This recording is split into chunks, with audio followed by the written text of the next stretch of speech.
Swayam Prabha. Digital India. Educated India.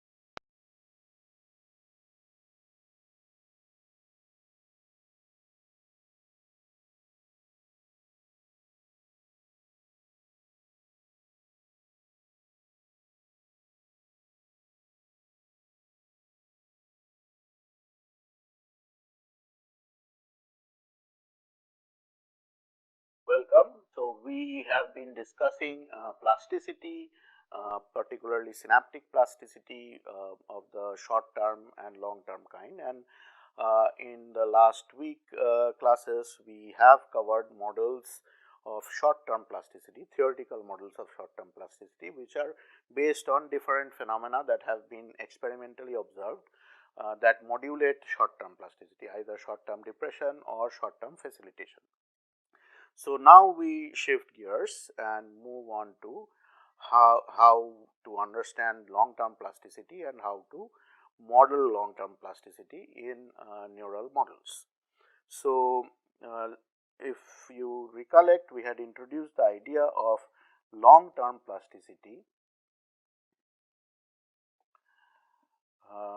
in contrast to short term plasticity as the form of plasticity that is longer lasting or more permanent than short term plasticity. So, we had said that STP or short term plasticity is a temporary effect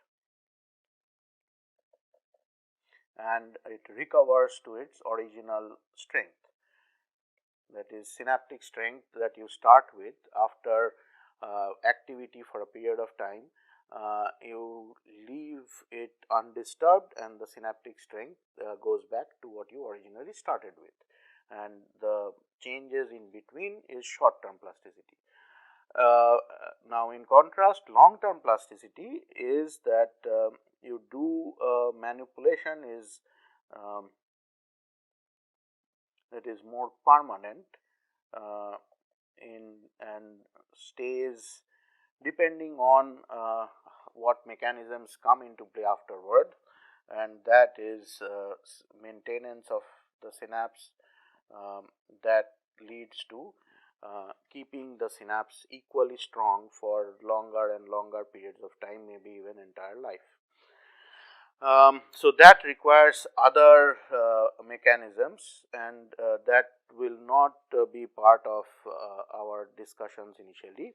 And so, we will be focusing on how the long term plasticity comes into play and how what are the ideas behind keeping it stable for hours.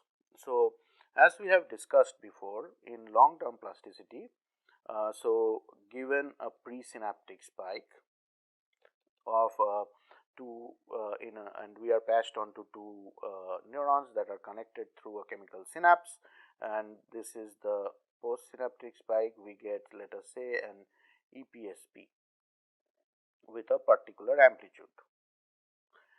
Now, in over time we can induce long term plasticity with certain manipulation,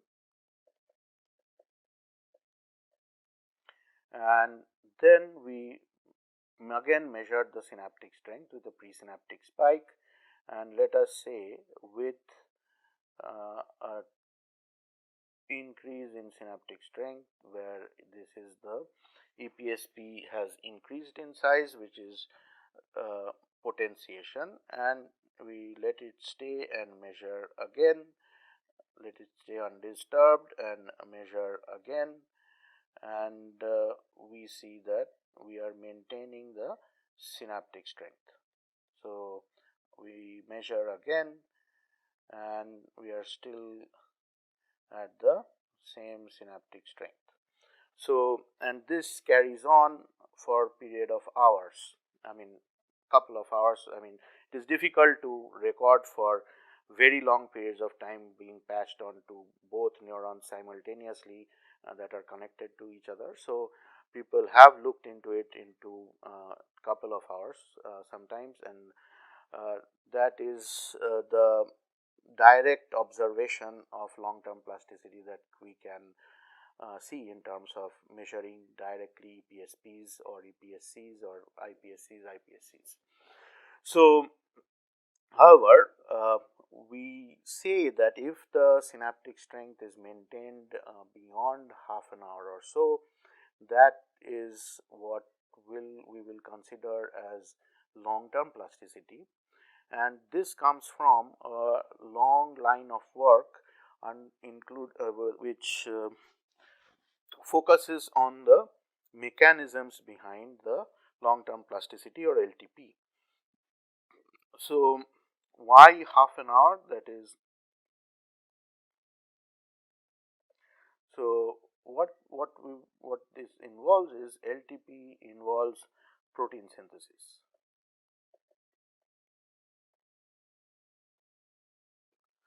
So, in order for protein synthesis to happen due to triggered which is triggered by some event in the synapse with transcription, translation and so on, and finally having proteins that are leading to stronger synaptic strength, that requires at least 20 minutes to half an hour because of the processes that are involved.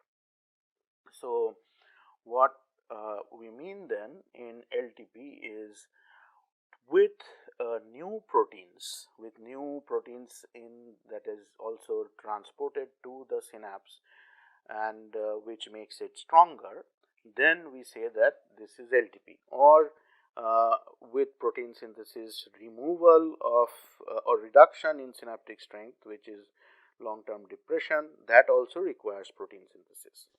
So, what are the kind of proteins that we are talking about? So, these are, again we will talk about the postsynaptic side. Let us say this is the spine on the dendrite.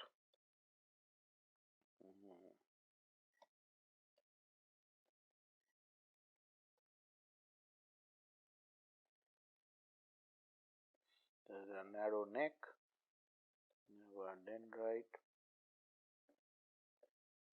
So, as we know, let us think that this is glutamatergic, and the presynaptic side is releasing glutamate, that is glutamatergic neuron. The postsynaptic side has AMPA receptors, and we are considering only AMPA receptors, that is ionotropic transmission.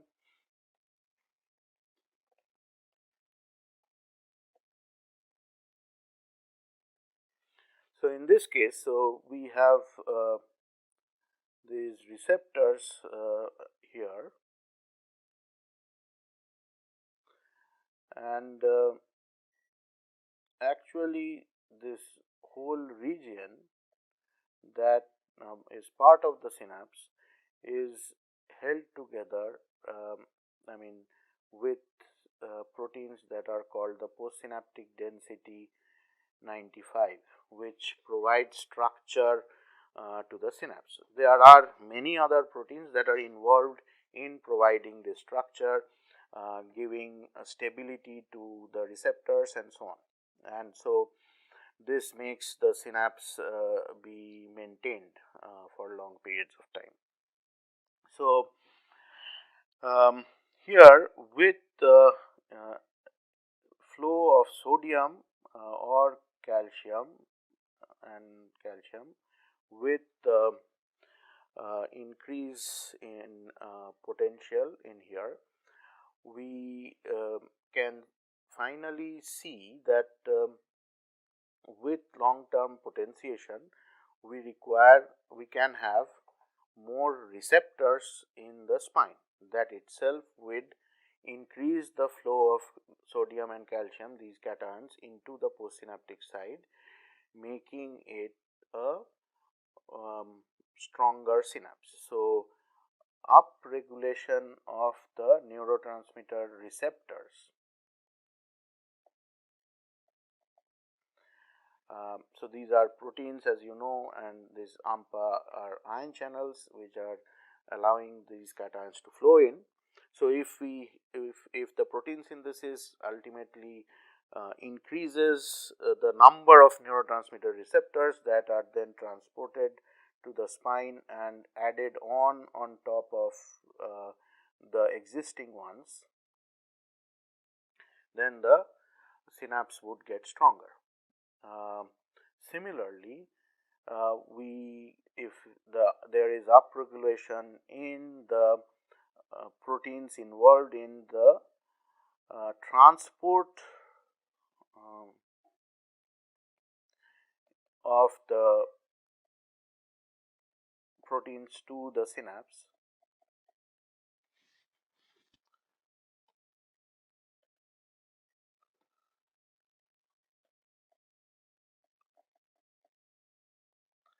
that also would increase the transport towards the synapse and lead to more neurotransmitter receptors and also other proteins in the postsynaptic site, which can be increase in the PSD95 or other linking proteins that are there in the postsynaptic site. Similarly, we can also get increase in the size of the spine.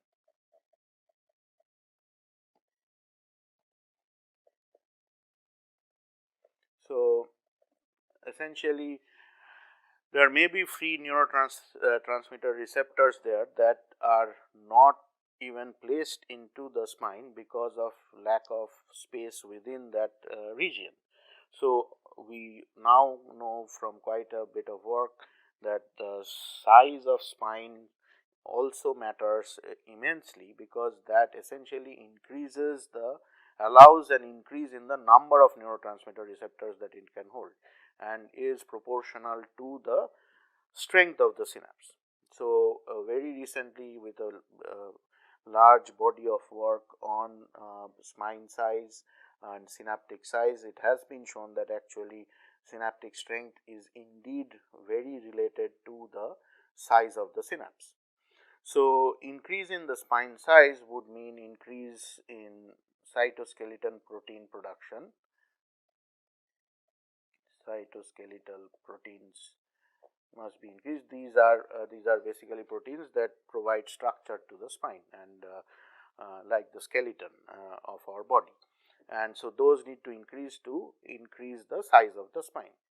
So, in long term depression, the opposite mechanisms come into play in terms of you get to reduce the neurotransmitter, that is, you also increase the population of proteins that actually recycle the neurotransmitters or remove the neurotransmitters from the membrane and actually get them degraded. And similarly, if you reduce the transport of proteins to the dendrites, then also we will have decrease in synaptic strength. Decrease in size of the synapses would or the spine can lead to finally reduction in number of neurotransmitters there, and that can also lead to reduction in synaptic strength. So, these are basically the ways in which the long term plasticity is occurs, and an important factor is then how is it triggered. So, we have said how long term plasticity happens in terms of mechanisms in the biology. But we have to trigger it through some mechanisms. The neuron must be told that okay, now you have to do you have to start synthesizing these proteins. So, in that sense, we know that actually calcium is the key player in terms of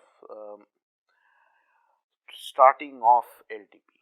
So, we will be discussing the LTP, long term potentiation or long term depression, long term plasticity, so to speak, based on that are mediated by NMDA. So, NMDA is N-methyl D-aspartate, a kind of glutamate receptor, and this glutamate receptor allows is a cation channel, but it allows a high influx of calcium. So, if you think of postsynaptic spine again, so as discussed, we have these AMPA receptors, and these allow sodium and some amount of calcium to come in and depolarize the neuron. With this depolarization, if the spine has another receptor type, that is NMDA, then there is an associative build up of calcium.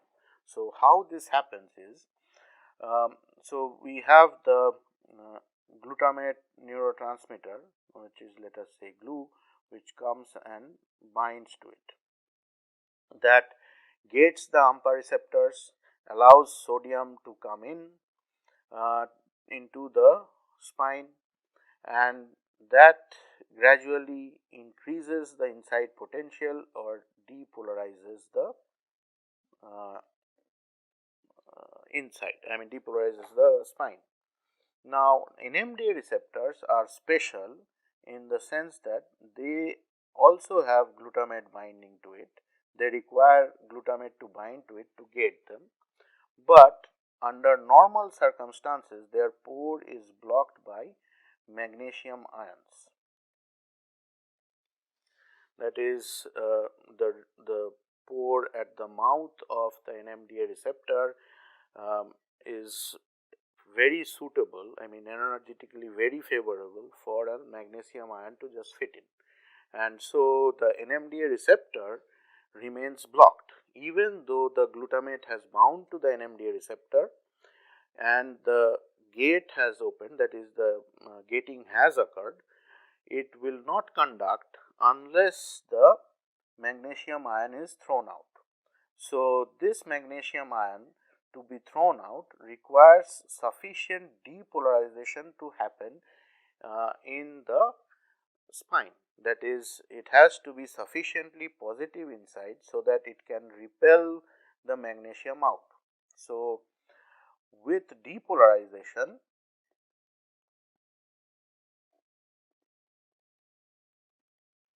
the magnesium is kicked out of the pore.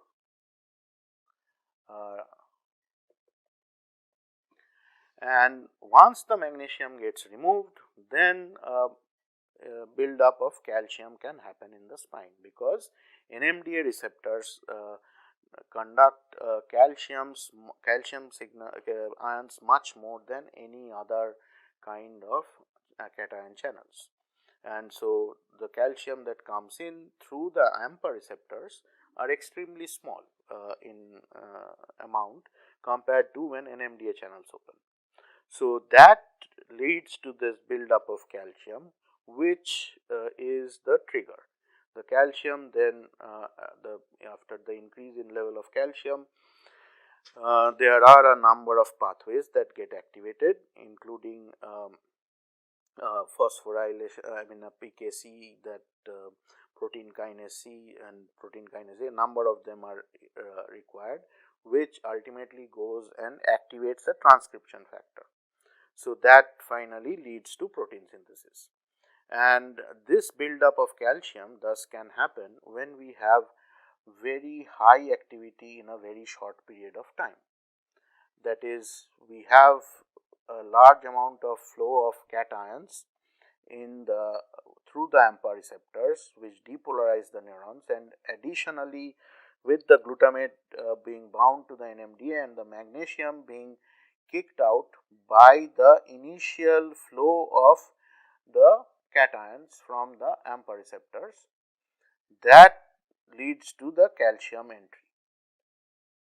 So, essentially we have a strong short period of depolarization or high activity that can lead to this process. And the calcium concentration is again crucial for even LTD, and the lowering of it below a certain level finally leads to the opposite phenomena being occurring, and that does not require the NMDA. Actually, very low amount of activity for a long period of time finally leads to LTD. So that brings us to the manipulation that we were talking about. Let us say we measured the presynaptic, we produce a presynaptic spike, and this is the postsynaptic neurons measurement. We measured the EPSP, and this manipulation can be a high frequency stimulation. That is, we produce a huge number of spikes for a short period of time. That is, 100 hertz for a few seconds, and that finally leads to long term potentiation. In other words, if we measure it again, we get increase in synaptic strength. Now, let us say this was 1 millivolt, this now is 2 millivolts, and this may initially reduce a little bit, but it will stay on at a saturated, finally it would saturate at a level that is higher than the previously measured strength. So that is what we mean when we induce long term plasticity, long term potentiation with high frequency stimulation or a tetanic burst stimulation. This was the initially this was the way that long term plasticity was induced. In an opposite manner, if we have low frequency stimulation at about 0.5 to 1 hertz for many minutes, then we actually see depression, and that depression keeps on staying for a long period of time, for a measurable periods of time, and leading to long term depression. So these ideas, essentially what this means is that if we have very high frequency stimulation, we have similarly very high frequency response in the postsynaptic side, given the huge burst of activity. And so that would mean that there is correlated firing in the presynaptic and postsynaptic side. That is, both the pre and post are firing together. And in the LTD, if we think of it in this way, that the low frequency stimulation is extremely low and it is not causing any effect on the postsynaptic side, and let us say that the postsynaptic side fires action potentials randomly in a spontaneous manner, which is true for neurons. In that case, what we are seeing is that the activity between the presynaptic and postsynaptic sides are uncorrelated, which leads to long term depression. And so this brings up the idea of Hebb and Hebbian synapse, and what Hebb postulated is neurons that fire together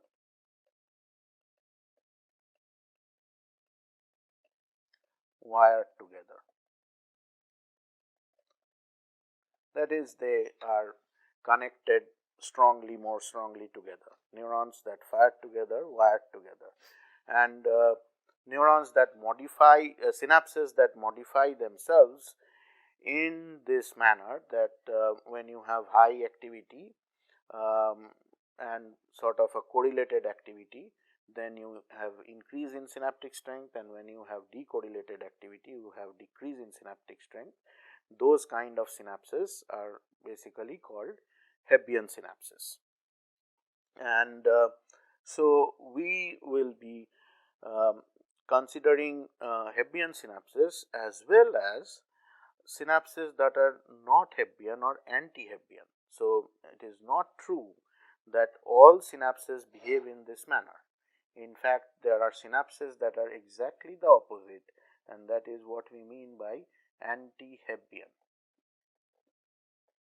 or they are neither anti-Hebbian or Hebbian, and so we will call them non-Hebbian. So there are a variety of possibilities, and the basic idea we will be using in when we model this whole process in our subsequent lectures, it is going to be the correlation between the pre and postsynaptic neurons, or a causal relationship.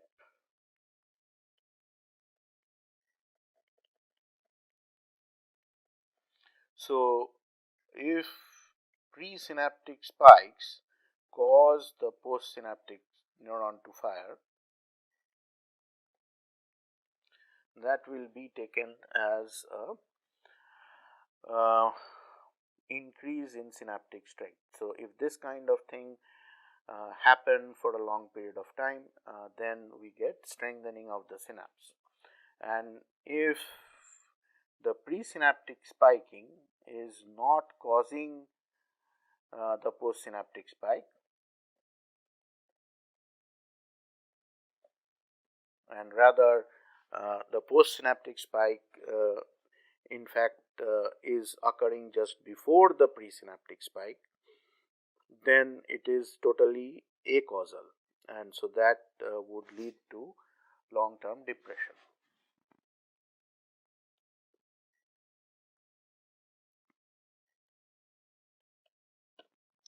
So this idea will be the basis for our next discussion on long term plasticity, where we will be discussing spike timing dependent plasticity, which is often used in modeling neural systems with synapses showing plasticity, or STDP.